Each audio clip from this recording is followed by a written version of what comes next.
Hi, in this lesson, you'll learn about parameters.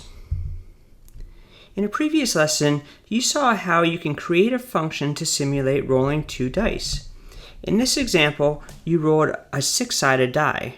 Well, what if you wanted to add a function to roll a 12-sided die? You could create a function for each set of dice, a roll 6-sided die and a roll 12-sided die.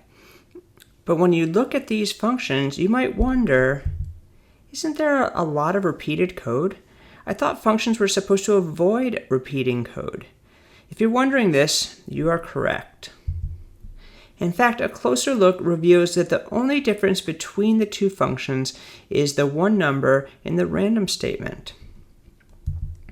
Naturally, computer science has a solution, introducing parameters. Parameters are values that you can input into functions. Parameters are extremely powerful and will make your functions more versatile, which will in turn lead to less repeated code. Here's the basic roll dice function. As a reminder, the function header has multiple parts.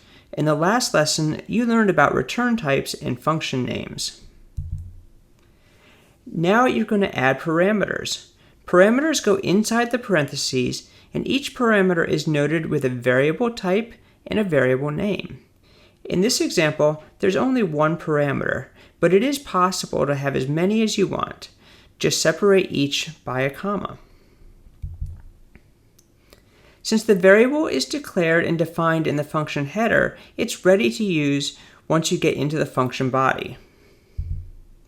As an example, the variable sides is passed a value from the function. Let's say it's passed a value of 6. Well, then that value can be used in the function body without having to redeclare it. To call a function, use the function name and then put any value inside the parentheses to pass to the function.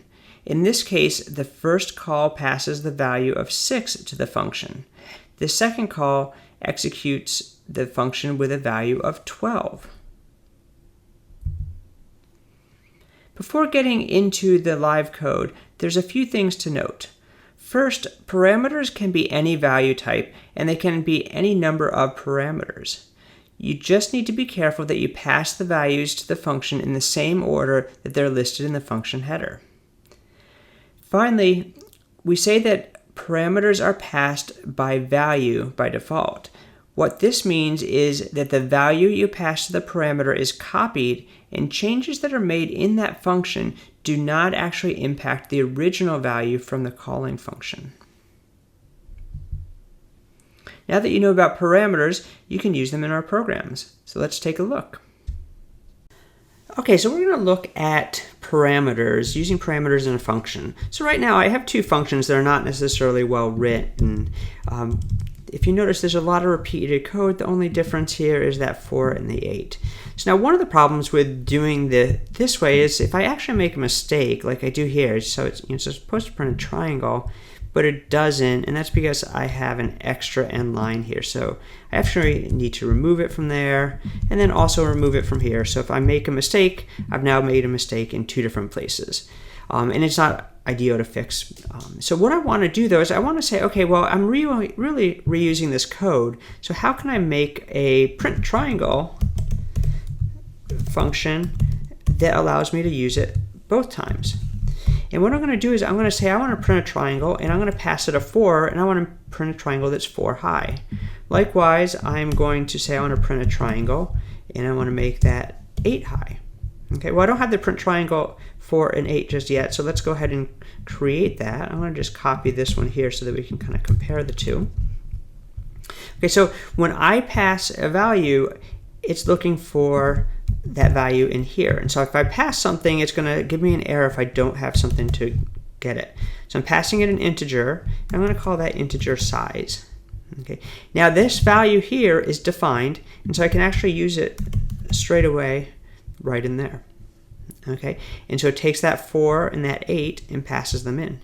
So now if I run this, I should see 2 sets of my triangles, one from when I defined it, and then one when I'm using this general one that will give me both of them together. and one function. So again, I have both sets.